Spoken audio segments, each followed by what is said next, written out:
ignition switches. On. RPM switches. Set. TD switches. Normal. Doors and hatches. Closed. Light out. Strobe light. On. Restart check is complete. Clear left. Engineers, start number 2. Starting 2. Wind 310, Pilot Project Podcast. Clear takeoff. Runway 31 left.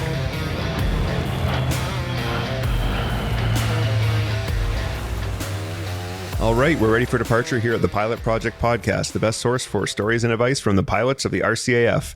I'm your host, Brian Morrison. With me today are my good friends, Paul and McKayla Goddard. Paul and McKayla, welcome to the show, and thanks so much for being here. Thanks for having us. Yeah, we're happy to be here. Happy to be back. Yeah.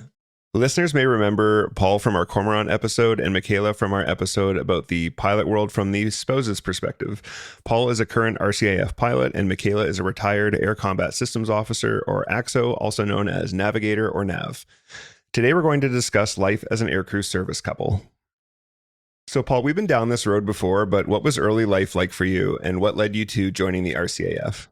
So I grew up in BC on the West Coast and joined the Air Cadets when I was 12. Went through the gliding scholarship. Didn't do power because it conflicted with the report date for RMC. But that's really how it started. Is I was an Air Cadet. I knew that I wanted to fly. I wear glasses or contacts when I'm flying, and I had not thought that it would be possible for me to join the military.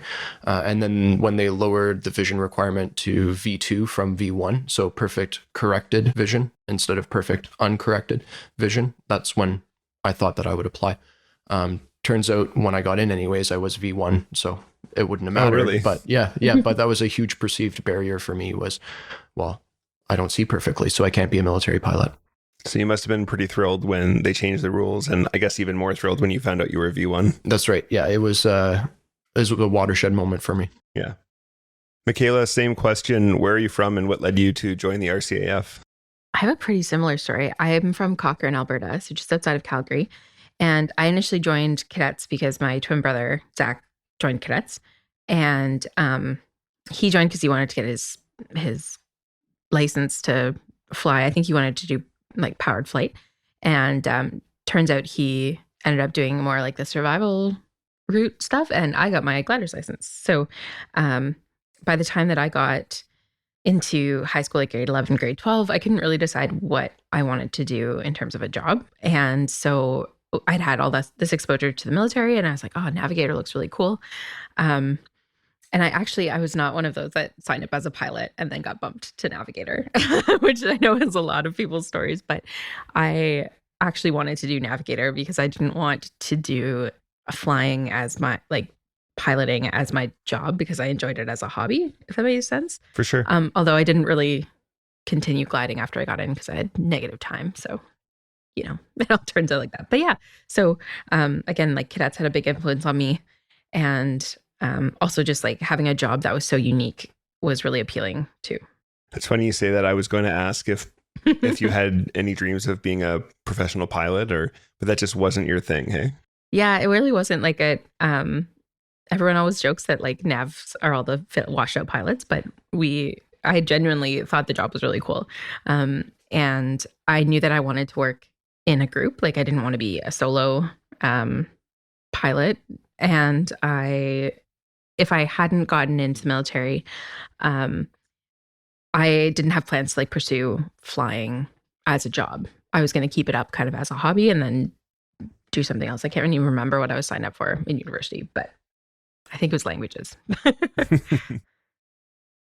So McKayla, how did the two of you meet? So Paul and I both went to the Royal Military College in Kingston. And he's a year ahead of me, but we ended up in the same squadron. So the college is divided. At the time, it was 13 squadrons when we were first there. And so we ended up in the same squadron, and he was a year ahead of me. So during the first month or 6 weeks at the college, you go through something called the first year orientation period, or FIOP. And you're brand new to the military. You're brand new to RMC. You're having to learn all this stuff and do kind of what people picture as boot camp. You're up at 5 doing, physical training, and then you're marching everywhere, and you have to wear a uniform, and you have to salute everybody and know everyone's names. And it was a lot. But one of the things that happens is the second years get paired up with the first years as kind of like their support. And there's this illusion that we get. They sneak in to give us stuff, but the staff always know that the second years are coming to help us out. But yeah, so this particular, I think we were about 2.5 weeks into FIOP, and my roommate had gone with the varsity soccer team to go on an away game. And all of a sudden we get yelled at to get outside of our rooms. And we're told that my roommate went AWOL. Can you explain what AWOL is? Yeah, sorry, absent without leave. So they told us that she didn't get on the bus with the rest of the soccer team, and she just like pieced out and went home. And she'd been having a bit of a hard time, like as we all were, but they pushed it enough that it was convincing that we thought it had actually happened. So we were told that we were going downstairs into the squadron lounge, and we were going to sit there and wait, and the MPs were going to come and talk to us, the military police, to figure out where she was. And so, of course, in our minds, this is totally legit and they would never lie to us. And so we are petrified, right? Like we have no idea what's going to happen. We don't know any of the rules yet. So we're all sitting at attention in the lounge, and it's dark, like it's kind of in the evening. We don't know what's going to happen. And then all of a sudden, what is it called? Discovery Channel by the Bloodhound Gang. Is that the song? It's I think it's Bad Touch. Oh, Bad Touch by the Bloodhound Gang gets blasted from behind us. And this random group of people that we've only seen from afar come in wearing the most ridiculous costumes we've ever seen. Like, I'm talking, we had like a 6'4" guy wearing like this red lace nightie. We had people in 80s tracksuits. We had somebody in like a bumblebee costume. Like, it was just ridiculous. And of course, we have no idea what's going on. Our staff has disappeared. Turns out this was what's called bathrobe night, where you get these costumes that you have to get dressed in to run to the bathroom to shower during the days. It's just another, I guess it's supposed to teach you time management, but it was really just ridiculous. And so that was the first time I met Paul, because the second years are handing over their bathrobes to us. And so that was the first time that we ever really interacted. What was Paul dressed as? Honestly, I can't remember. I was so relieved that my roommate wasn't actually AWOL and I wasn't going to get interrogated with the military police that it's all a blur. But knee-length pink cotton dress with like mid-bicep sleeves. It was horrible. It wasn't the most scandalous outfit, but it definitely was something. There's a reason this tradition doesn't happen anymore. But it was, at the time, it was meant to inject some levity into the whole, super serious experience of we're showing up at the college and we're in the military now. And you're going through this, I don't know, for a lot of us, it was like probably the most adversity we'd faced so far. And it's the beginning of your life as an adult and away from your family and that. And so it's just really hard to make that transition. And this is one of those things that we did. And like I said, at the time, it's intended to inject levity in it. And also, like I said, I don't think this tradition has survived. No, probably not. But I can see how it was just meant to like lighten things up, right? Yeah. And it was hilarious because we had, you'd get told, okay, it's time to shower. So you'd get whatever 30 seconds it was to change. So you're like whipping out of your clothes. I had like this 80s windbreaker tracksuit that I had to get into, which by the way is very hard to get on when your skin's wet. So you'd get into it and we'd all be standing outside our rooms looking absolutely ridiculous. And then they'd start the timer or whatever for the shower and stuff. So you go racing down the hallway. And like you have your 2 or 3 minutes shower, whatever, race back. Everyone's just looking a hot mess. Like, and you have, like I said, like guys in like dresses, and there was a silk nightie at one point. He had to wear shorts with it though, because it was much too small for him. Anyway, but it was ridiculous. But at the time, it was just another annoyance that you had to like do and get through. Were these robes like just for FIOP? Yes. Yeah. Oh yeah. Thankfully, as soon as FIOP was over, so as soon as we did our the obstacle course and the badging ceremony and everything, we got to wear whatever like normal bathrobes to go to the hall, because we had shared like it was communal showers and bathrooms and stuff, right? So there's a guys and a girls, but you didn't have like your own bathroom in your room or anything. So yeah, you got to wear normal things after that. And how long is FIOP? I think it's including the 2-week orientation period at the beginning that doesn't that also involves, or at the time involved, other ROTP cadets that were going to different universities. It was about 6 weeks, I think. That sounds right. I think it starts in the middle of August and it goes until the end of September for reunion weekend when the obstacle courses run. It sounds like really hard, but also like kind of fun. Yeah, like looking back at it, you're like, oh my gosh, that's so dumb. Like it's so funny and dumb to look back at, but during the time, like during the moment, you're really in this competitive spirit because all of the first year flights at the different squadrons are all in competition, right? To win the top flight, and you're training for the obstacle course and everything. So it's very much like it just takes over your whole world while you're there too, because you're also not allowed to leave the college at the time. Like everyone lives on campus. You're not allowed to live off campus. So there was just like, it was a very insular kind of phase where you're just getting like really deep into what it was like to be at the college. Were there rules about like cell phones and things at the time? Yeah. Oh yeah. You had to report, like, so at the end of school or whatever, you would get your cell phone for a bit. And you'd have to like go in and report, and you say your service number, your rank, your squadron name, your flight name, and whatever, and you'd get like half an hour with your phone or something like that. So my parents used to say that they'd see my number come up and they put me on speakerphone, and they wouldn't even say anything because I would just like rapid fire off whatever had happened and tell them all the ridiculousness, and then I'd be like, okay, now I gotta go, bye, love you.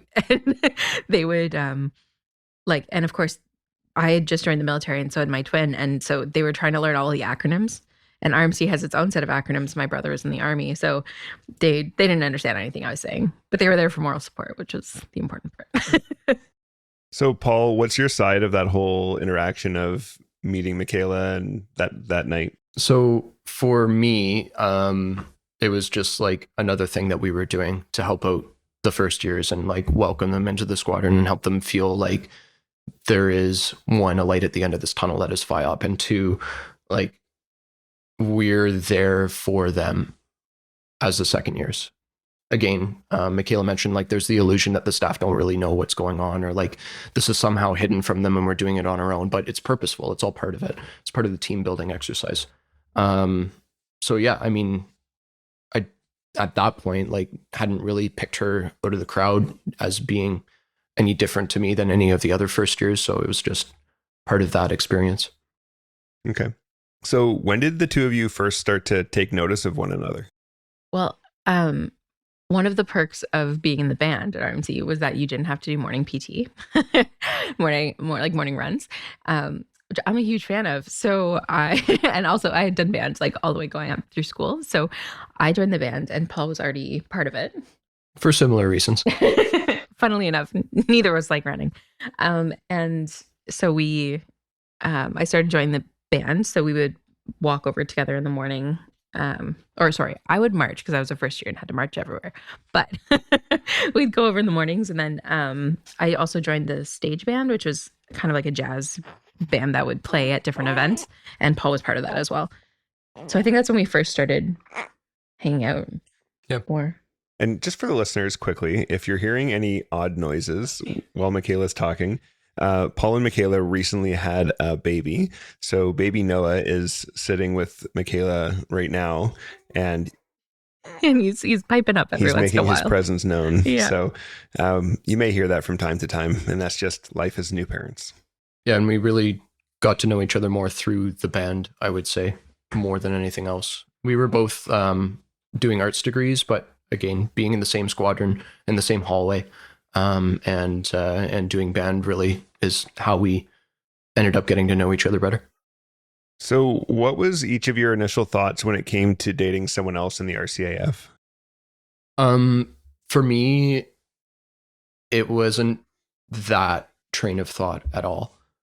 I was at university, and yeah, I was in the military, and everyone around me was in the military, but really it was a university experience more than a military experience from my perspective at the time.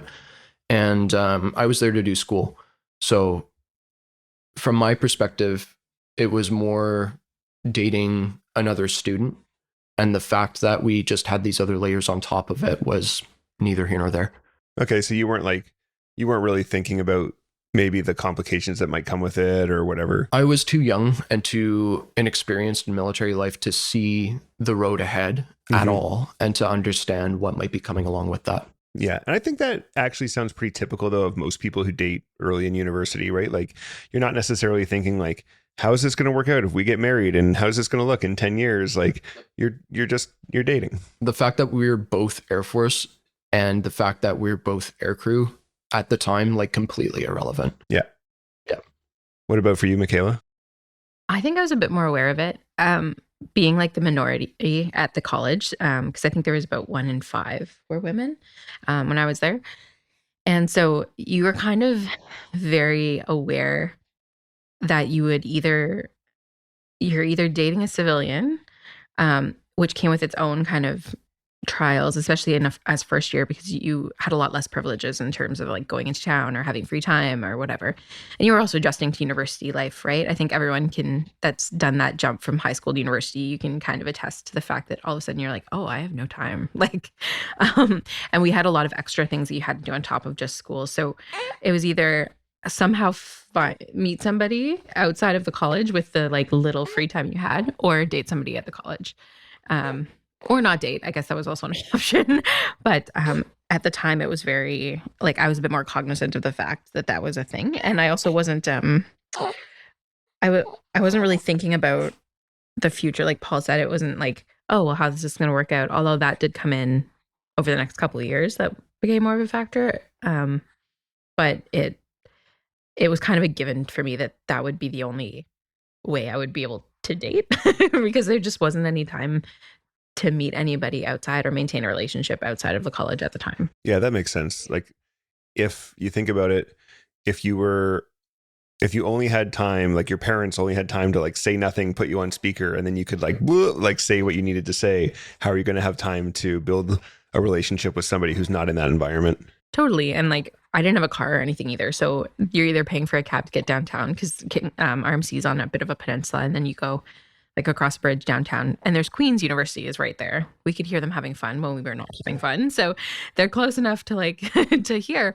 But again, like the chance to meet somebody and get to the point where you're dating and exclusive, but then also trying to explain this insanity that was happening, right? Because compared to a normal university experience, like my friends couldn't understand why I wasn't allowed to leave on the weekends, or why like I wasn't allowed to just go downtown if I needed something or whatever, right? So trying to explain that to somebody while also like getting to know them was just going to be much. Yeah, I think that would be super hard. Yeah. So McKayla, how did you guys first start dating? So we had like been getting to know each other. I had actually was dating someone when I first got to the college, and then that dissolved rather quickly. Was that was a civilian? No, it was somebody else at the college. Okay. And we'd gotten in together and then realized it wasn't going to work pretty quickly. So it was springtime, I guess. We had a little bit more freedom as first years because we're coming to the end of our first year at the college. And Paul asked me out. And I was like, sure. And then about 2 weeks later, I was like, you know what? It just feels like we're just friends. And like, I don't think I can, like, I don't see this really being romantic. So I broke it off as nicely as I could, full well knowing that he lived like 3 doors down and we were going to see each other every day for the next 3 years. Yeah. So Paul, how did you take it when McKayla called things off between the two of you? It was tough. I mean, like any relationship ending, this one had the advantage of being quite new. So we hadn't invested very much in that aspect of our relationship. We both were friends before, which helped. So we had something to fall back on. And, you know, when you're living in close quarters with 60 of your closest friends like that, you need to decide how that's going to go. And the best way that can possibly go is being mature about it, right? And I decided that my life was better with her in it than without her in it as a friend. So that's my way forward. So that's kind of how you managed to keep a brave face, because obviously you didn't want to be stuck in the friend zone. Exactly. And it was clear that she didn't want to be in the girlfriend zone either. So we had to figure out how that was going to go. Yeah, for sure. He was very mature about it. He was very nice. And the other thing too is like, I think it was just after we had kind of called it off and we were back to hanging out kind of normally after a bit of a break, some of the older cadets started calling me Mrs. Goddard because we were hanging out so much and like we would be seen together all the time. So they started calling me Mrs. Goddard, and that lasted for a couple of years, much to the chagrin of other people that I dated at the college. So yeah, so that might have been foreshadowing, but who knows? That's funny.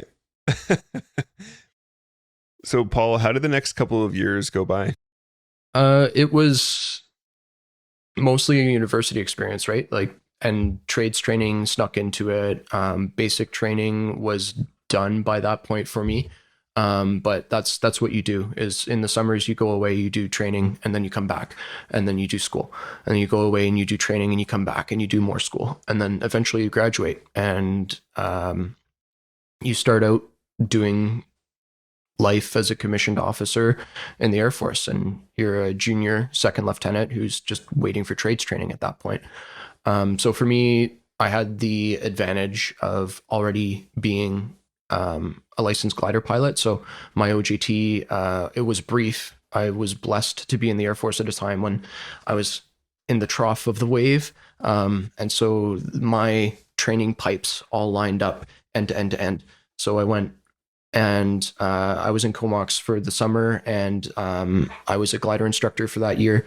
And then I went away in that following October, I think it was, to Moose Jaw to go and start phase 2 on the Harvard. So just a series of school and then training and then right into pilot training.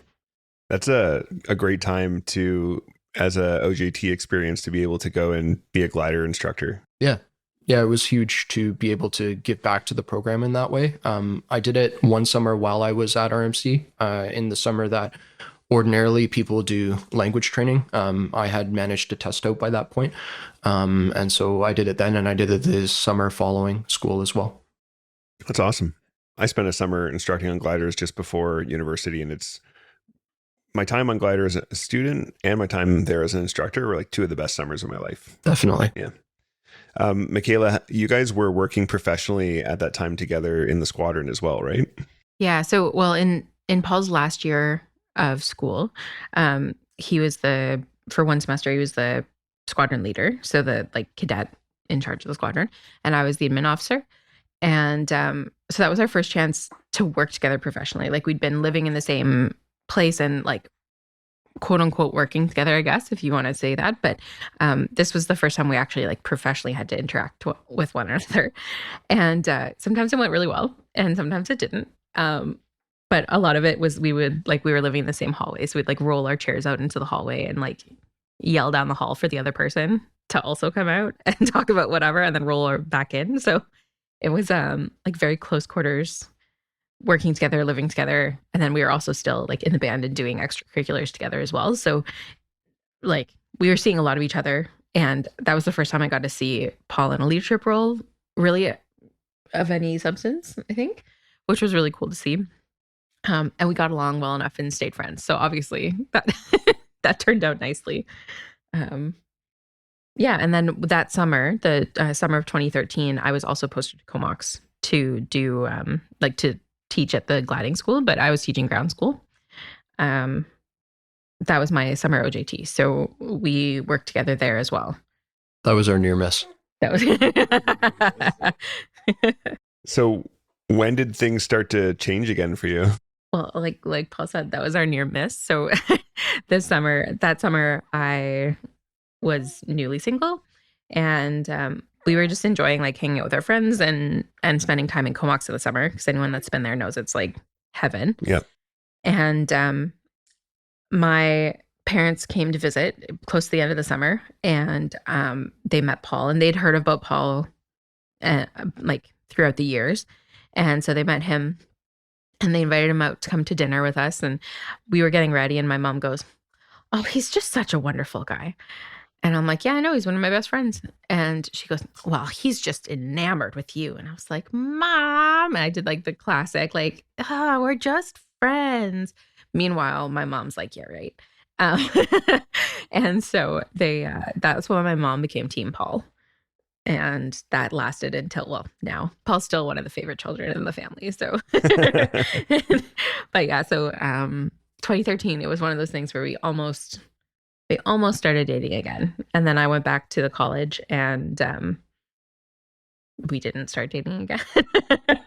But we kept in touch while Paul was doing his training in Moose Jaw. And that Christmas, my friend and I actually drove out to see him and a couple other friends in Moose Jaw during my Christmas break.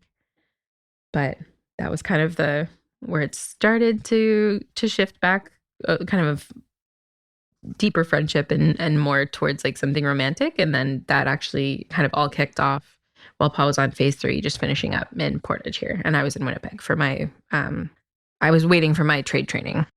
So Paul, during that time, were you like the whole time sort of hoping things were going to get together again, or? Yeah. So summer 2013, very much so. At some point you need to move on. And that's sort of what I tried to apply myself to after McKayla left and I was still in Comox. And I was very intentionally single during phase 2. That is a course that you need to apply yourself fully to, especially if you struggled with the Harvard the way that I did. Okay. Shout out to John Vincent for getting me through that course. And then from there, it was like onto phase 3, became a helicopter pilot, and again, still very intentionally single, having a much better time. It clicked in a way that flying the Harvard just never did. Yeah, so that time was just, as McKayla said and alluded to a little bit, like a much deeper friendship, and at times being okay with that, and at times not. Yeah, that must have been kind of tough. Yeah. Yeah, he had to watch me make some poor life decisions. So, and thankfully was there for all of them, like there to be kind of emotional support for them. And we had started being able to hang out more because I was in Winnipeg and he was in Portage. It's about 45 minutes away. So he and sometimes some of our other friends would come into the city and we'd go do stuff. Like we'd go see the orchestra, or we'd go to the zoo, or do whatever. Just enjoy being by a city, mostly for the guys, and getting out of Portage to have a little bit of a break. And we went camping on the May long weekend one year, and McKayla was renting a room from a pilot who was flying in Winnipeg at the time. And I woke up one morning after this camping trip because we had driven back from one of the parks to the southeast of Winnipeg. And it was just absolutely horrendous weather. Like it would have been probably about 45 or 50 knot winds, and with the canoe on the truck up top on styrofoam blocks and using ropes to tie it down on the other vehicle, we were only able to move at about 30 kilometers an hour to get back towards Winnipeg. So the 1.5 hour drive, I think it was supposed to be, turned into like a 4-hour ordeal where we were in Steinbeck and literally begging someone for a cargo strap because Canadian Tire was closed on Sunday. So we had to literally beg a cargo strap from a guy at a gas station who was just there getting gas with his utility trailer. And that was what got us there. And anyway, I woke up the next morning on this guy's couch who owned the house that McKayla was renting in the room. And he's like, "What are you doing in the couch?" And I'm like, "I don't know, man." Yeah. So like it was obvious to everybody. Yeah, kind of absolutely. Thing? Yeah. No, it was everybody. Like at my bachelorette party, there was a banner that said, "We told you so." That's how obvious it was to everybody else. Yeah. The camping trip, by the way, it was because my birthday's on the long weekend in May, and I'm like, I'm going to go camping. And we all know that the long weekend is either going to be like 30-degree weather or a nightmare. Or a nightmare, right? And so Paul hadn't even come out with us initially. He was thinking of coming out the next day. And when we called him to be like, "Hey, are you coming out?" He was like, "There's weather warnings for this storm." And I'm pretty sure I said, "Oh, it's not going to be that bad. But you know what? You don't have to come if you don't want to." And so despite the weather warnings and looking at the radar and looking at all this stuff, he still came out to suffer with us. So that also should have been a clue. Yeah. The GFA looked like a coloring project. It was real bad. Yeah. And for any non-aviator listeners, the GFA is a graphical area forecast, and it it basically just shows a picture of the weather, and the more colorful it is, the worse the weather is. Yeah, so he struggle bust through that, but yeah, and then we actually started dating, like made it official when at Paul's wings grad, Okay. which was typical timing, I feel like, on my part, because Paul had about a month before he was moving to Goose Bay and Labrador. So now you guys are starting to date. McKayla, you told me that your parents really liked Paul, but what were their thoughts on seriously dating someone else in the military? You know, I don't think we've actually talked about it that much, but I think they had kind of assumed that was going to happen. They knew that like it was pretty all consuming. And so the chances of me meeting someone else were pretty low. And also I think they understood too, having somebody that understands what you're going through is helpful. Right. Okay. So, because they had enough of an issue trying to keep up with all of our acronyms and like what was going on and how things worked. Because to a civilian, a lot of things don't make sense, or are hard to accept that you can't change. And so I think that they kind of were like assumed that would happen in some way, but they never told me not to. So, and they did. I had dated people that were in a different service branch, like in the Navy and in the Army. And I think the closest we came to like really talking about that was asking like, so where could you guys be posted together? Like, how are you going to make this work? Yeah, exactly. Without being like super blunt about it. And I always had an answer. None of them were very good looking back, but I mean, I had an answer. So Paul's graduating his wings course in Portage la Prairie, and McKayla starting her ACSO course in Winnipeg, and that's a relatively short long distance option. What happened next? So I had invited her to come as a guest to my wings mess dinner, and it just sort of felt right at the time. When she showed up, it was like different than it had been before when she was coming to visit or when I was going to visit. And from there, it just sort of happened naturally that the friendship just evolved into being more than that. So we were dating, and at the time she was quite adamant that like, this is going to be a temporary thing. This is like, I don't want to do long distance. And I'm like, okay, cool. I've got 5 weeks to change your mind.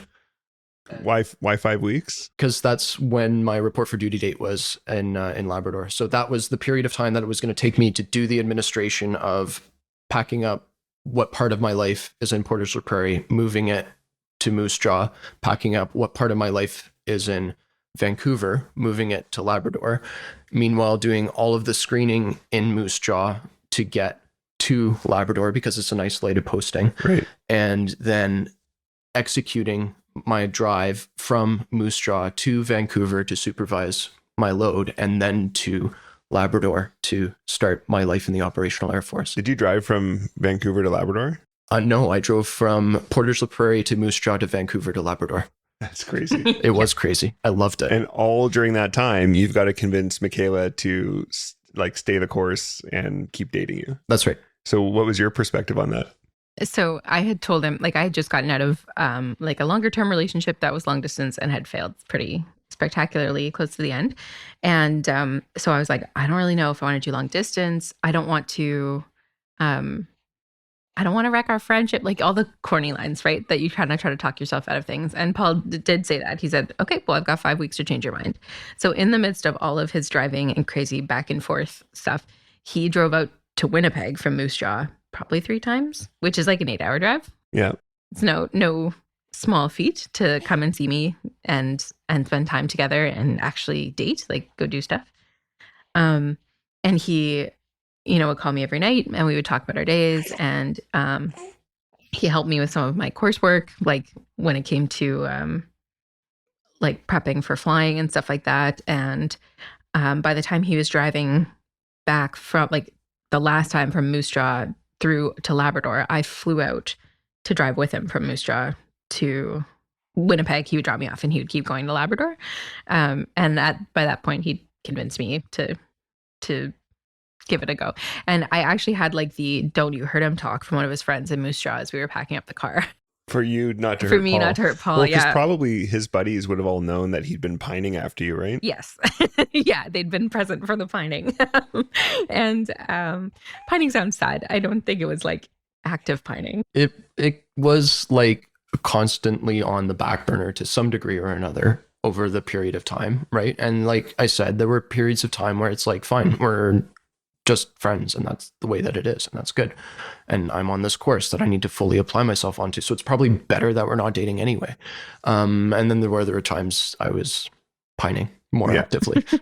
Yeah. So his friend actually, as we were loading up his car, was like, listen, if you're not like in it to win it kind of thing, if you're not in it for the long term, you really like don't string him on. Like don't break up from it, like with him from a distance, like while he's in Labrador of all places, right? And I was like, no, I get it. Believe me, this was like I've had the past 5 weeks to like really evaluate this, and like I'm not just doing this for kicks kind of thing. But yeah, so I had to like don't hurt my friend from yeah. And so then we started dating, and it was, and by dating obviously like not in person most of the time, because Paul was in Goose Bay, and then he pretty quickly went to Gagetown for his operational training. So my F&E showed up, I think it was almost 2 weeks after I did. Which is furniture and effects. And the very next day I was on my plane to Fredericton. I had not unpacked my house properly. Crazy. When I got back from course the week before Christmas, the week before Christmas leave, the first thing I had to do was assemble my bed so I could sleep in it. Yeah, so like he had a quick turnaround and he was busy. And despite the fact that he was flying at like a search and rescue, or I guess combat support squadron, he was doing tactical flying in Gagetown, which is not his favorite thing in the world, I think he'll say. It was fine. The flying was great. The tactics, I knew I would never need to apply, so I had a really hard time playing that game. Yeah, that's fair. So so he was doing that. I was on my ACSO course, which took about a year, and was like fully stuck in on that too. So there was definitely a few nights I called crying about my life choices. But Paul was really great the whole time. Yeah, and like just super supportive, and because he knew how stressful it can be when you're on course, and like you kind of have blinders on. You don't see like that some things aren't the end of the world. So he talked me down off the ledge a couple times. So he said he talked you down off the ledge, but he also talked you into something during this course. So can you tell us about that? Yeah, so I'm not sure if the NAV course does it anymore, but what you used to do is you would fly. It's called an OUV, an operational unit visit, and you would fly to Halifax from Winnipeg, and you're being evaluated on the flight or whatever. But then you get to go and tour the different squadrons that you could end up at, or the different fleets. So you'd go to Greenwood to see the Auroras and the Hercules. You'd go onto the ship and talk to people that were on at the time on the Sea King. And so you get a chance, because a lot of people when they join, they might not have had a chance even to see the aircraft they might work on, let alone like talk to somebody about what it's like to be there. And our instructors at the school come from all different backgrounds, but it was still nice to see kind of the aircraft you'd be working on and what squadron life was like. So we flew, it was the end of November 29th, and it coincided with the Grey Cup, which was in Winnipeg. And this is important because everyone was grouchy that they were missing it and that we were away for that weekend. So by the time we landed in Halifax, got ourselves sorted out, went to Juno Towers, the like accommodations we were staying at, everyone was in a bad mood. And everyone was cranky. And Paul had been like, hey, my friend is getting posted to Shearwater in Halifax, and he's driving through. So why don't I come up for the weekend, and I'll see you when you're done your touring of the squadrons and stuff. We can hang out. I'm like, great, this is fabulous. But by the time I get to Juno Towers, I'm just like mad at everyone. No one, like in a van full of navs, you think anyone would have helped me navigate to get to Juno Towers? No, no one did. Everyone's cranky and crabby, and no one had made any plans for dinner. Anyway, wasn't in a great mood. And Paul kept messaging me going, hey, like, where are we going to meet? Should I meet you at a restaurant? Should I meet you there? Like, what are your plans for dinner? And I was like, I don't know. No one's planning. And I'm just ranting, right? So finally, Paul's like, what's your room number? I'll just come to Juno Towers.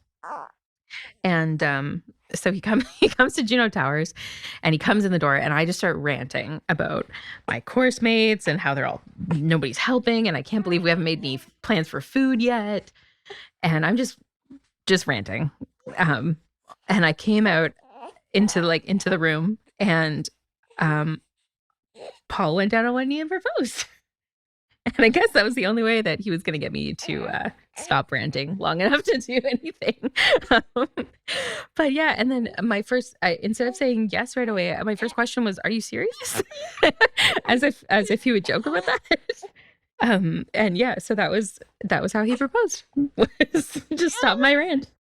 So how was that for you, Paul? So I'm engaged down on course on TAFO, the Tactical First Officer course, where you learn how to be a first officer on the Griffin, particularly for one wing, but also the SAR and also combat support Griffin pilots get their start there. And I had decided that I was going to propose that Christmas in Goose Bay because we had already talked about it and she was already planning to come up for Christmas. And so I had an engagement ring ordered and I had couriered it to the squadron in Gagetown because that's where I was. I wasn't going to send the engagement ring to my empty house in Goose Bay. That wouldn't have worked out well. So I had this ring. And then I found out she was going to Halifax and I was like, I wonder. So I did a little bit of Google math and figured out that, I wasn't going to be able to afford to fly from Fredericton to Halifax and back. And then my buddy Nigel was texting and he's like, hey, I'm coming through. And I'm like, can you give me a lift? Sure. Yeah. So I got a leave pass from the course director and I got a one-way airfare ticket for the return trip. And I bummed a ride from my buddy to take me out to Halifax and then just waiting for the Dash 8 to arrive full of navigators and students and all of that. And then, we ended up meeting at Juneau Tires exactly as she described. And in the middle of the rant, it's like, well, it's kind of like, it's burning a hole in my pocket. It's got to come out now. Yeah. So I went down on one knee, and when she came out, I opened the ring box for her. So how did your friends and family react to such a quick engagement? Because this was only after like 5 months or so of dating. Yeah. And so anyone that had known us at the college was like, oh, finally, like they were kind of just, this was bound to happen. And they finally, like, she's finally come around. But a lot of people hadn't actually known that Paul and I knew each other beforehand. So I got some pretty questioning, oblique questions, I guess, about whether or not this was maybe a shotgun wedding and if I would need to take some maternity leave during my course, which turns out I was not, for the record. But yeah, so it was kind of a split. Everyone was so excited. And then the other people were like, oh my gosh, is she pregnant? So once those rumors got put to bed, everyone was pretty excited. So now you're an almost service couple because you were engaged but not married and therefore not entitled to benefits. How did that affect the next couple of years?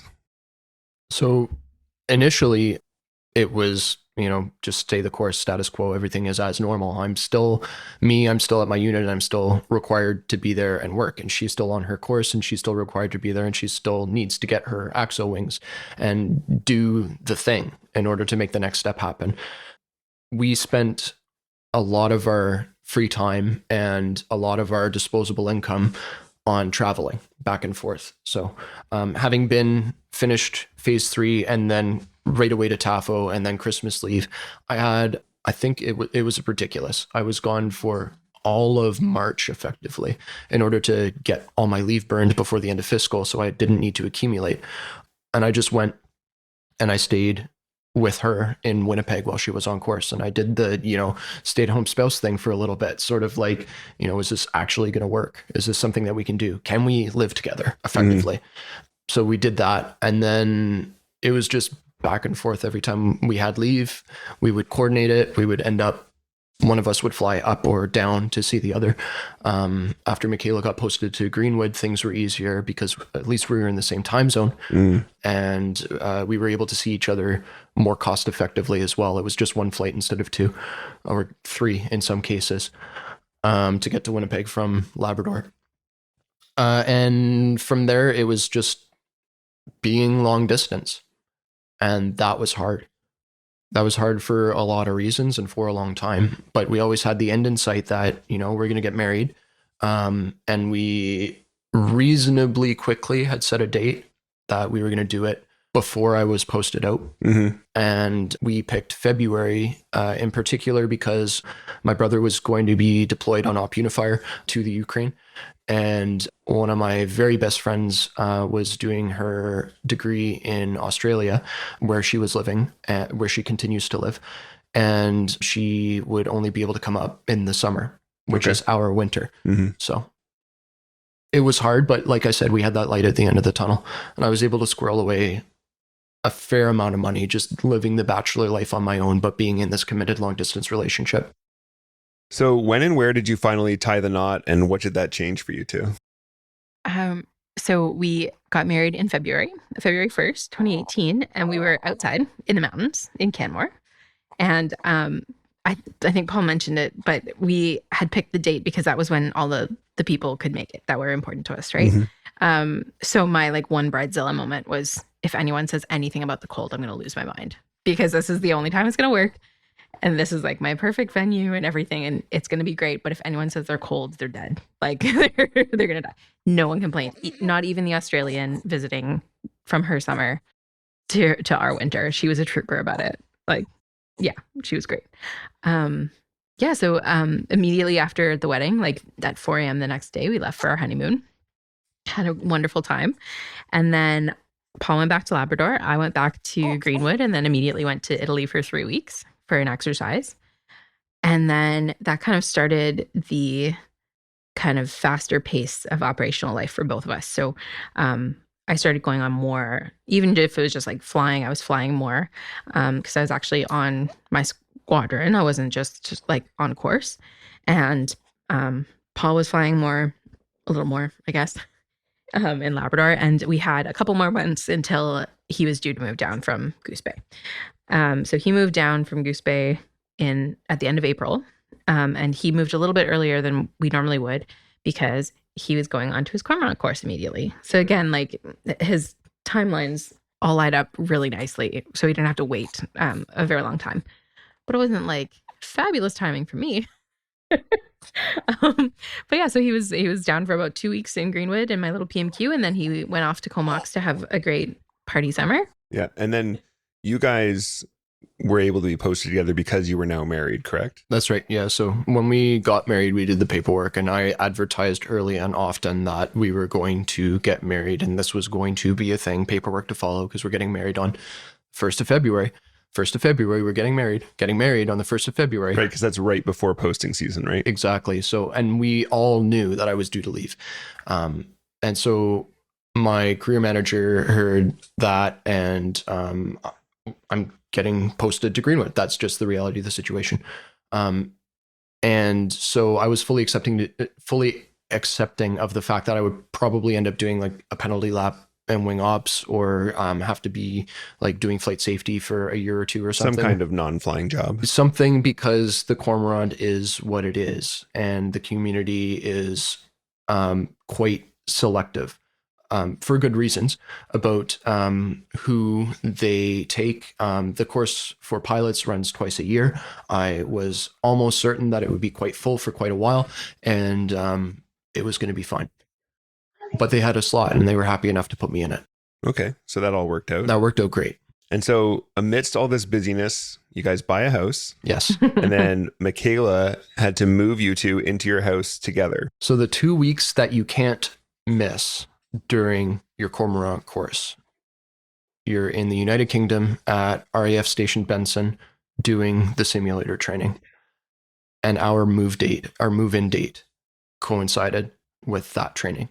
So the 3 other guys on my course were all also posted that summer. All of us were on the spring course, and all of them got to attend their move. No. Yes. Thankfully, I didn't find that out till after. I didn't tell her until after, on purpose. Yeah. I found out at a barbecue once everyone was back and we met everybody, and there was some terse words, but so yeah, I ended up writing to both, I think, his CO and my CO at the time, that I would be taking his relocation leave because he wasn't here to do it, and I had to move all of his crap. Basically, I said it nicer than that, but they were happy to let me have his relocation leave, which was great. But I did. So they were accommodating, at least as much as they could be. Yeah, it was actually a lot easier in terms of that than I expected. But I moved my stuff out of my PMQ into the house we bought, and then Paul's stuff arrived, and I had to move that into our house as well. Shout out to my little brother for coming with me, because he also drove with me when I moved to Greenwood. And then the next time he came to visit me, he was helping me move into a new house. So funnily enough, he hasn't come to visit since, because I think he's worried that we're going to move again. I was going to say, he doesn't want to trigger a new move. Yeah, exactly. But yeah, so Paul called me as I was unpacking his stuff and to see how the move was going. And I had opened a box, and if everyone knows that they pack everything, right? Well, they packed what apparently was a garbage pile that had Christmas candy from our very first Christmas in Goose Bay, like 3 years ago. And also in the box was like the third set of dishes just from Paul's stuff. And I was losing it. I was so mad. So Paul called and he goes, "Hey, how's the move going?" And he's in a pub and I can hear everyone in the background. And I went, "I love you. Don't talk to me. I'll call you tomorrow," and hung up because I was so mad. And yeah, so that was how the move went. It was fine. and he owed me. Big time. Yeah. In my defense, there's like, I don't know, let's say 180 places to eat in Oxford, and 175 of them are pubs. Yeah, I've been to the UK. Most people who've worked out of the UK at all or visited, they know what you're talking about. Mm-hmm. Didn't make it better. Sure didn't. So how did the next couple years go? So from there, it was really a case of high-fiving at the door. So gone on courses, gone on this or that, gone on exercises for her, gone on boat camp, gone on mountain camp, gone on, whatever it is, you're gone. And so sometimes we were gone at the same time, which got complicated because we needed to find someone to look after our dogs. And sometimes we were gone not at the same time, which meant that we were apart for longer than we would have been otherwise. So it was a case of just fast-paced young married life, and also fast-paced operational Air Force career stuff happening all at the same time and overlaying. So it was a case of, well, when's your cruise block leave happening? I don't know, man. Okay, so like, should I take this week off of the SAR schedule or this week off of the SAR schedule? I don't know, man. Okay, well, then we need to pick one. Because if I want a week off in a row, I need to advertise that early enough. There are 4 of us, 4 FOs on the squadron, which means that I'm working half of all weekends, including the ones I'm not in town for. Now, that has changed significantly since then. We have, when I left, 10 ACs and 9 FOs on squadron instead. But that was our life at the time. I flew over 350 hours the first calendar year that I was there at the squadron, which is a lot for a helicopter pilot, especially for a helicopter pilot. Yeah. So that's how that went initially. And then from there, we just basically kept living together, kept deepening our marriage and enjoying that time. And eventually it was a case of, well, we're looking at each other and we're like, is this the time to start having kids? And it was coming up, and it's like, okay, well, after this trip, we're going to go to Australia, and we don't want to do that with a young child. Mm-hmm. And then the pandemic hit. Yeah. So just prior to the pandemic was probably when we were most busy, because I had finished my upgrade to an A category nav, or it was called tactical coordinator on the Aurora. And Paul was done your aircraft commander upgrade? I had done my upgrade to FO3, which is where you start doing your acting aircraft captain stuff. But I hadn't really started doing that work in earnest yet.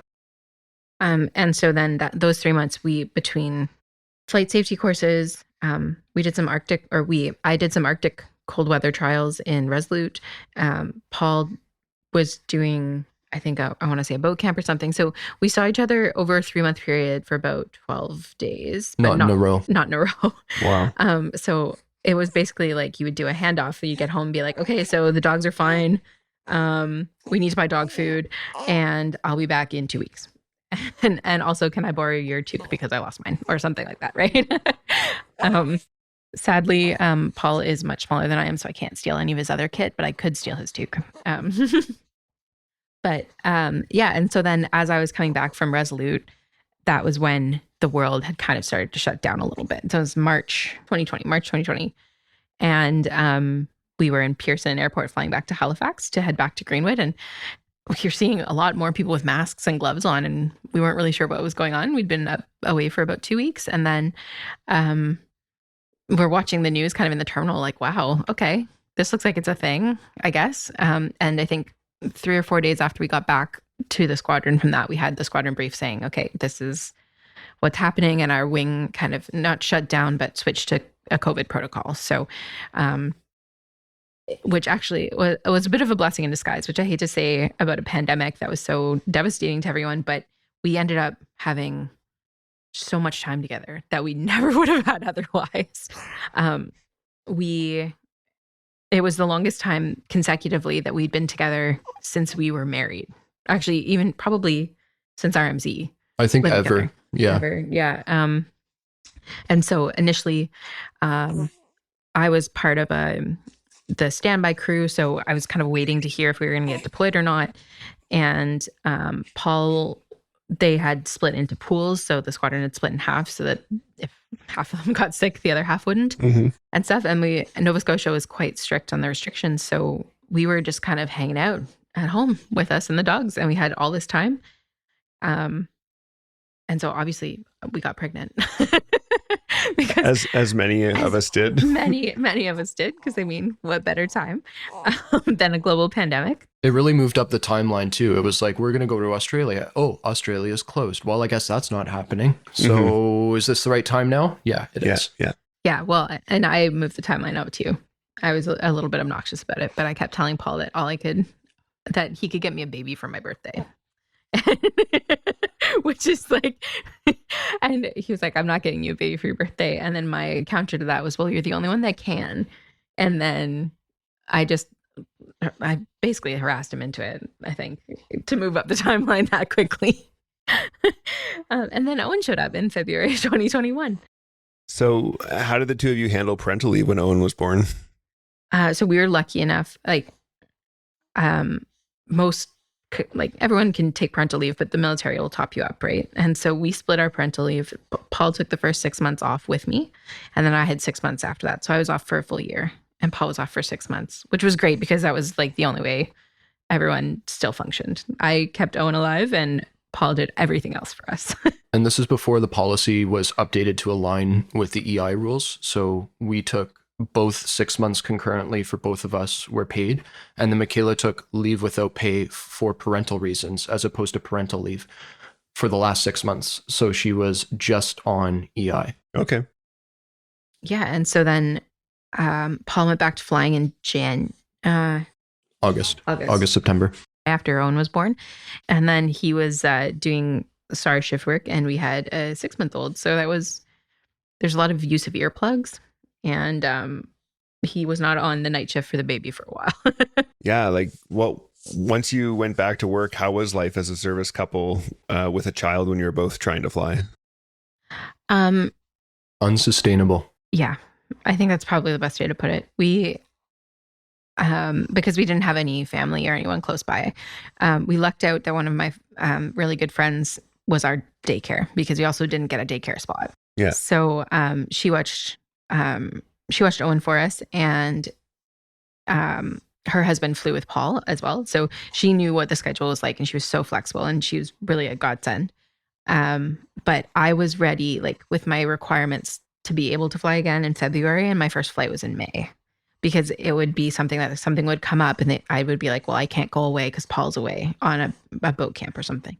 Or, okay, I need to fly, but Paul is in Cape Breton right now doing a rescue, and he's not going to be home in time to get our son, and I'm not leaving him there till 11 p.m. at night.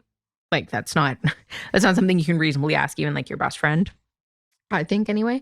So between that and then both of us I was trying to get my category back because I'd been off for a year, and Paul was working on his upgrade. So the scheduling was just the worst game of Tetris you've ever played in your life.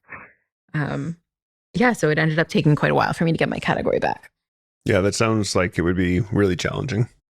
Yeah, it was just a scheduling nightmare. The other issue too is that we were having serviceability issues with the Aurora at the time, and the availability of flights and aircraft was low already. So then trying to fit me onto a flight with the training, like someone that was qualified in training, was also, an added layer of complexity. Yeah, like you as a family had a complex schedule, and the Aurora at the time was having a very complex schedule.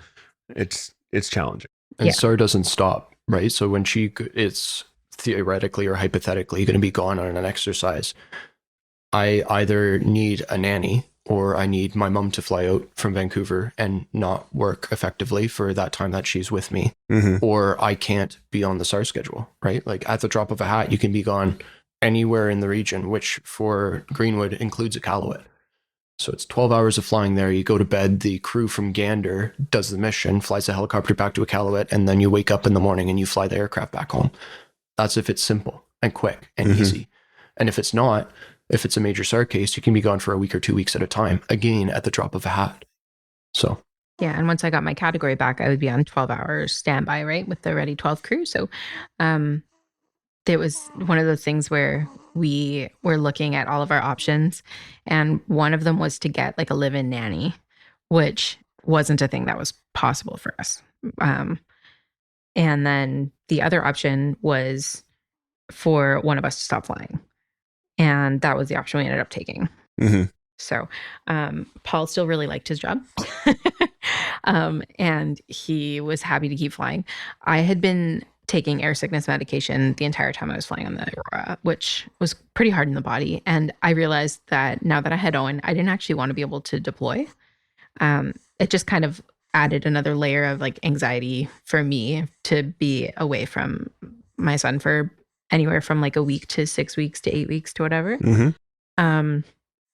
And so talking with my chain of command and stuff, and there were kind of options. Maybe I could be geo restricted, so I couldn't deploy and that kind of thing. But that didn't feel very genuine to me. Like it felt like I would be kind of only doing half my job, and I didn't think that was fair to slough that on other people. And so I had been doing my master's to add on to the complexity of our lives before kids. I was also doing my master's while I was flying and working, and Paul was working and stuff. So I graduated just after Owen was born in May 2021. So I had another kind of career opportunity that I was looking at. So that's why I was the one that pulled the plug.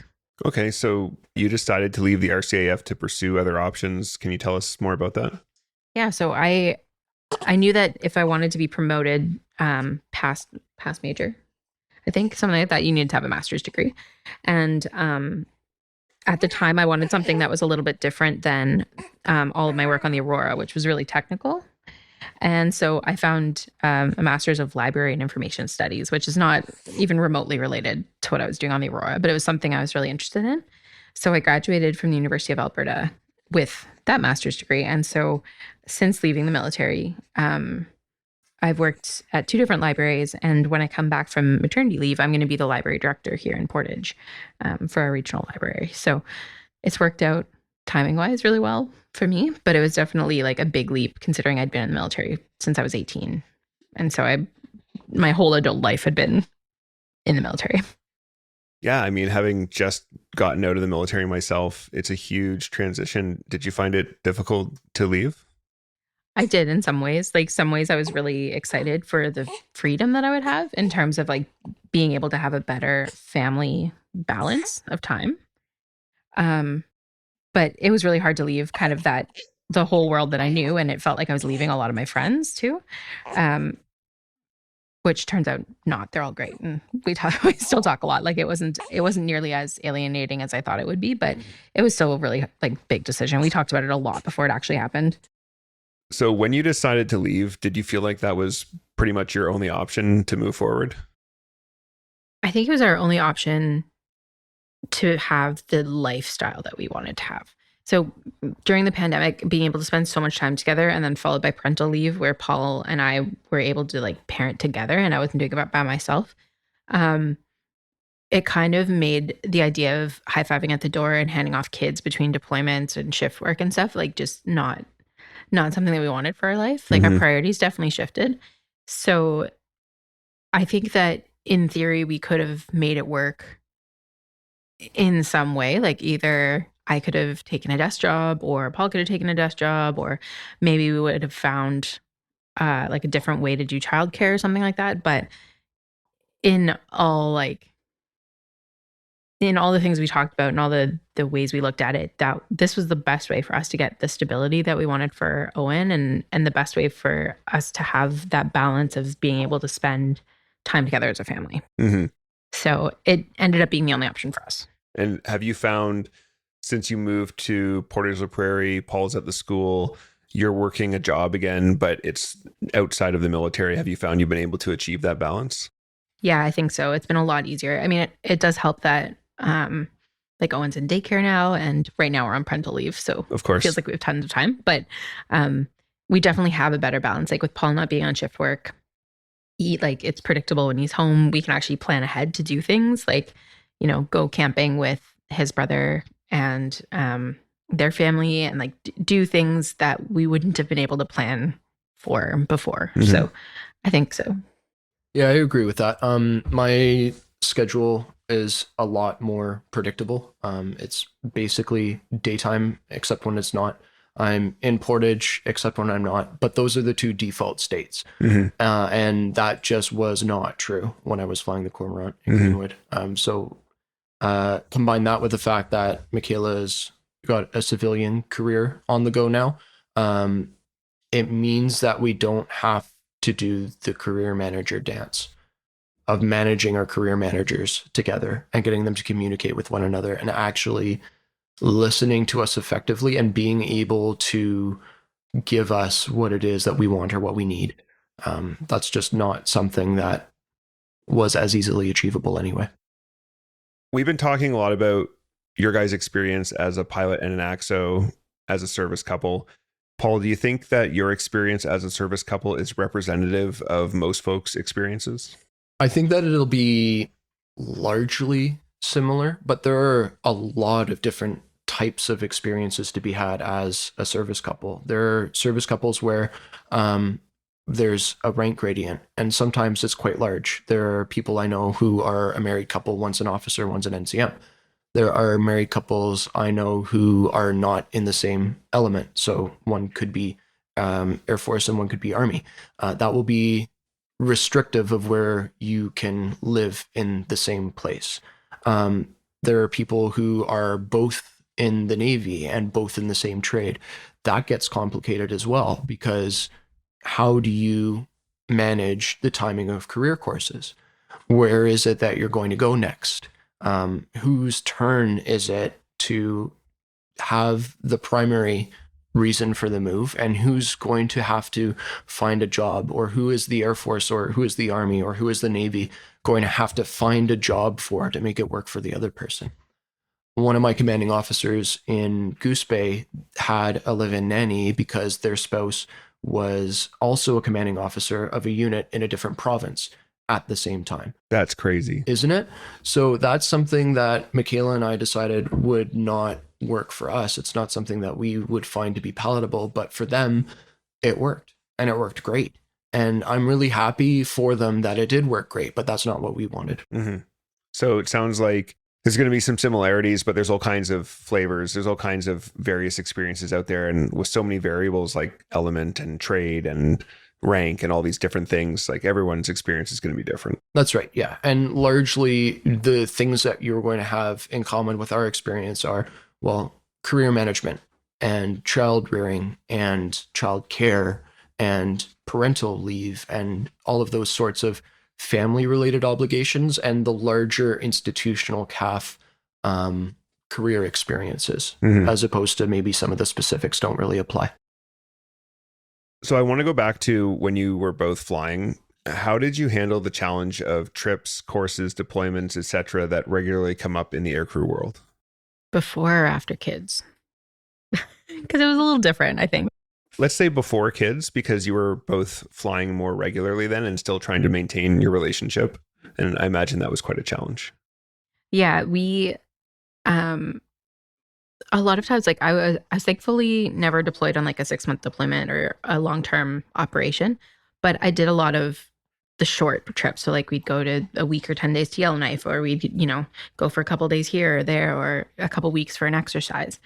And then that usually coincided with the times that Paul would actually be home and then he would go somewhere else. So we kind of accepted that we were going to spend a lot of time apart. So we really were purposeful about the time that we had together to like make the most of it.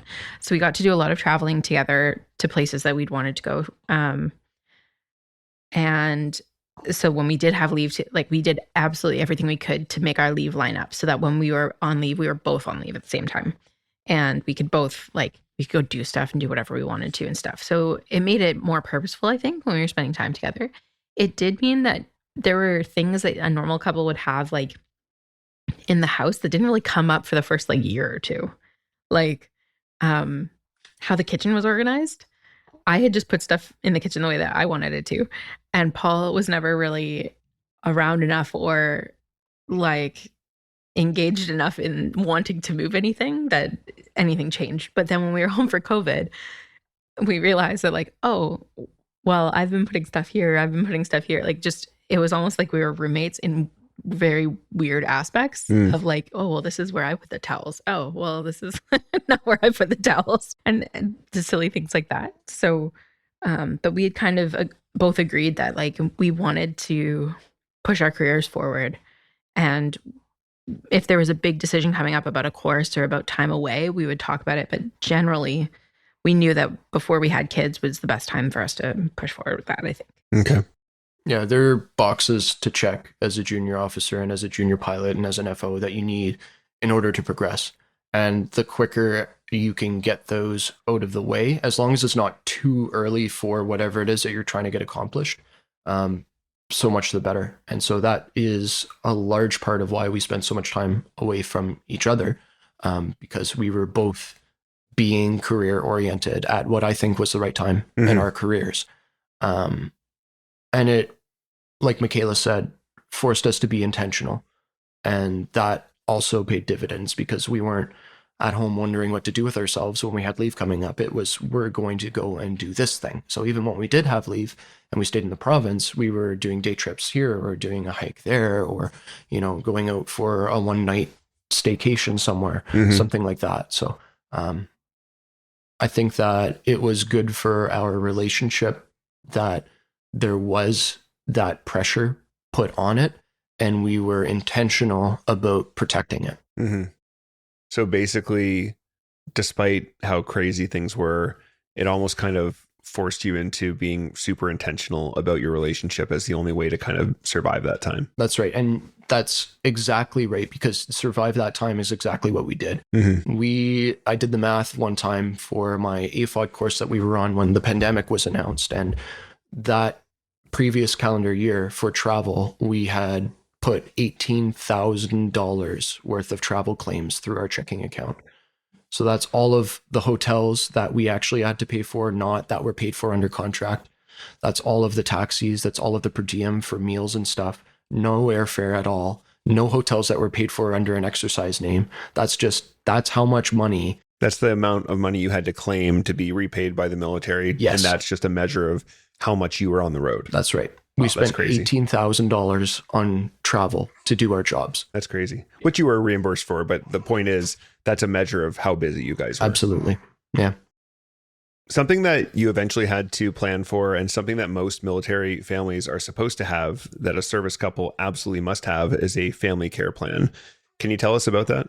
Yeah. So a family care plan is what happens to the kids effectively at our stage in life, or what happens to the aging parents that you are responsible for taking care of when you're gone, because you will be gone. You have to be gone as part of your job.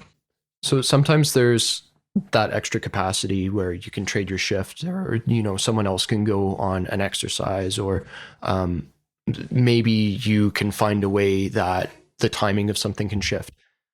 Other times it's just the way that it is and the way it has to be, and the thing needs to get done when it's getting done. And the answer then becomes activate your family care plan. So what's going to happen has already been thought out, and it's been put pen on paper that, when X happens and we need to do this, here's what's going to happen.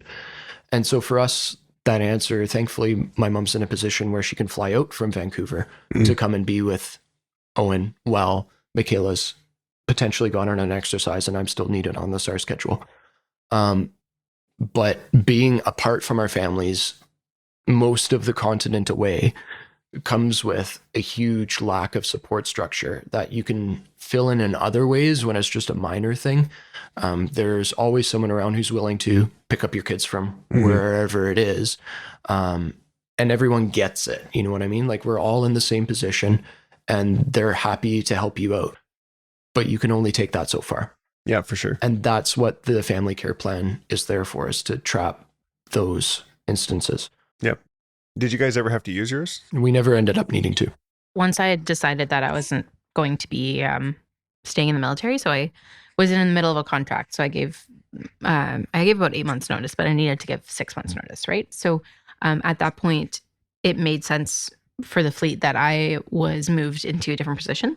So I moved into a wing ops position that was shift work and had a little bit more flexibility in terms of being able to like stay home. I wasn't deploying. They didn't have me on the deployment list. So I knew that I wasn't leaving anywhere. I was just rocking a desk for the last 6 months of 6 months-ish of my time in the military. So that kind of took the pressure off. But had I stayed in, we definitely would have had to activate it at one point or another. It was inevitable. So we're talking about times that you'd be apart. What are some of the craziest things that have kept the two of you apart?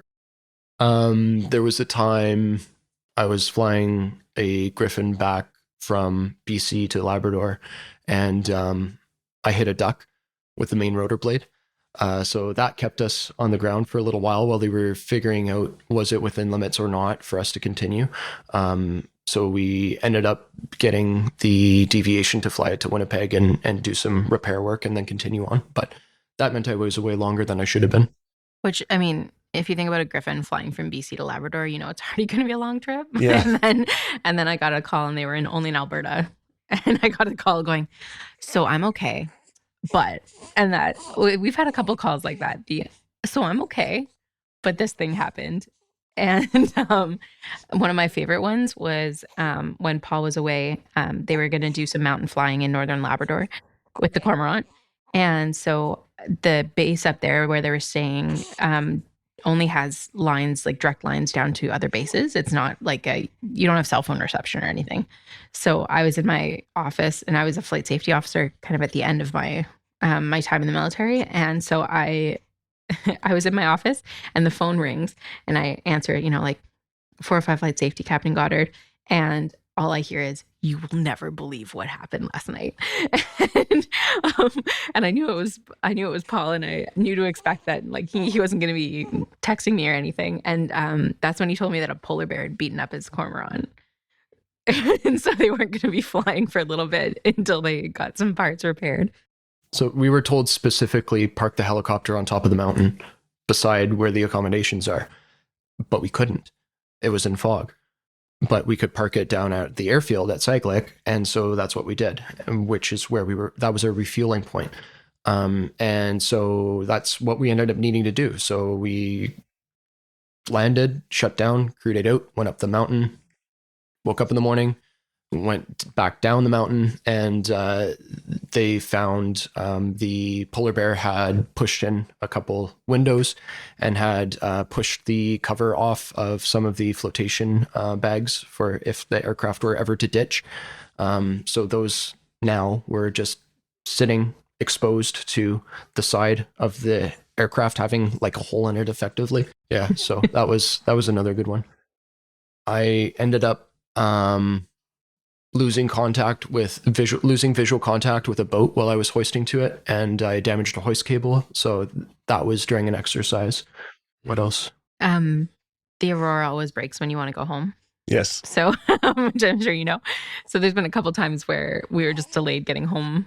I think this wasn't really something that kept us apart longer than it should have, but it definitely caused a little bit of consternation. When Hurricane Dorian hit Nova Scotia, I was conveniently in New Orleans on an away trip. So when I called Paul, he was on day 3 of no power, and which for us at the time meant no water in our house because we had a pump. And I was on a rooftop in the pool. So, there's been a couple of times like that. Yeah. That was a good one. Okay, we're going to try to get these last couple questions in while baby Noah is eating because he is starting to get fussy. So, what has been the hardest part of being a service couple? So, obviously, like the time apart isn't fun. Nobody really enjoys that, especially if you like your partner, you kind of want to spend time with them. But I think for us, the hardest part when we were both in was that we just couldn't plan anything. Like we couldn't plan to be at our siblings' birthdays or at our, parents' anniversaries or any kind of those events that would be nice to be at, because we didn't know who'd be working, who'd be flying, if we'd be home in time and stuff. So I think that was the hardest part for me. And not knowing when or where or whether you're going to move. That summer coming up in September, it's like I'd like to be able to plan what's happening a little bit, especially where as a service couple, like you're trying to coordinate your leave to make it work so that you can actually be together for your leave. That got frustrating. Yeah. What would you say was the best part of being a service couple? I really liked just like the support and just you didn't have to explain everything to them. Like, so Paul see me like absolute worst in many different scenarios, but so it was really easy for me to be like, the plane's broken. And I wouldn't have to be like, so this means that, we may or may not be home tonight or whatever. He would just know. And so then it would be like, okay, so he would be like, okay, great. I'm only feeding myself. I'm in charge of the dogs. Like, or if I'm flying, then I'll message our friends to go do whatever. Like, so it just made it easier because you didn't have to explain everything. So when you're already frustrated about something, you're not also trying to like rationalize it to someone. That was a pretty good part, I think. On top of that, just being a really effective sounding board. So knowing what it means, but also understanding what the implications are and asking questions back and forth about like, what do I want out of this life in the Air Force, and getting good, intelligent questions back that are making me think about myself more than being like, okay, well, if it's A, B, or C, like I choose B because that's what makes the most sense for family life. It's a lot more nuanced than I think it could be. And I imagine that there are civilian spouses that do this quite well also, but it's implicit in our relationship. Yeah, because you understand each other, you both understand the life, you understand the implications of decisions and all that kind of stuff. So it just makes it that much easier. That's right. And we've also been friends for so long that being married is, I think, easier in some ways because there's still discovery to be had for sure, but we have a strong foundation to build it on as well. What piece of advice would you give to couples dating or maybe starting married life with someone else in the Air Force to have them have a successful family life? Talk early and often about the milestones that are going to be coming down the road. Constantly updating what your expectations of your life together are going to be moving forward is key. And keeping those expectations realistic and flexible as well. So that's what I think has been a large part of our success as a couple, is that we communicate again early and often about what's important long term. Yeah, and I think that you never get stuck in a plan, like because everyone knows that your plan's not going to survive first contact with life. So having like, initially this is what we wanted, but hey, this new opportunity's come up, and you know what? It's maybe not ideal right now, but it looks like it could be good, or now I'm interested in this, or it turns out I don't like this as much. And also being willing to decide when you're going to take a turn, because it's rare that you can have both people progress in their career exactly as they want to at the same time without someone having to give something. So when it was looking like I was going to be staying in, but I was closer to promotion than Paul was, Paul was like, yep, great. My next tour is going to be a desk job here. Like, we'll stay for as long as you need or whatever. Like that was... And it wasn't like a huge fight because in theory, Paul has been in longer than I have. And, we didn't focus on those kinds of things. It was kind of like, oh, hey, well, this is the newest information we have. So let's go with that. Okay. See how it goes. So a lot of communication, a lot of taking turns and understanding each other's situations. Mm-hmm. Yeah. Okay, that is going to wrap up our chat with Paul and McKayla. If you like them as much as I do and you'd like to learn more about Paul's career, you can hear him talk about his time on the Cormorant on episode 27. And to hear more about McKayla and life as a spouse to an RCAF pilot, you should check out episode 23. Guys, thank you so much for coming in today. I really, really enjoyed learning more about your story. Like I said, you are on parental leave. You have a baby in your lap throughout this interview. So I really appreciate your time. And thank you so much for taking this time out of your day. No problem. Thanks for having us, Brian. All right, that wraps up our chat with Paul and McKayla about being an aircrew service couple. For our next episode, we're going to do things a little differently. I'm going to sit down and talk with Melissa. We're going to make a special announcement, something very exciting for the show. For the second half of the show, we're going to sit down with Mike Reno. He's the publisher and owner of Vertical, Valor, Vertical Marketplace, Skies, RCAF Today, eVTOL.com, Insight Magazines, and Vertical MRO Conference, all under MHM Publishing. Mike has a ton of air-to-air photography experience, and he has flown with every squadron and in every aircraft the RCAF has. Do you have any questions or comments about anything you've heard in this show?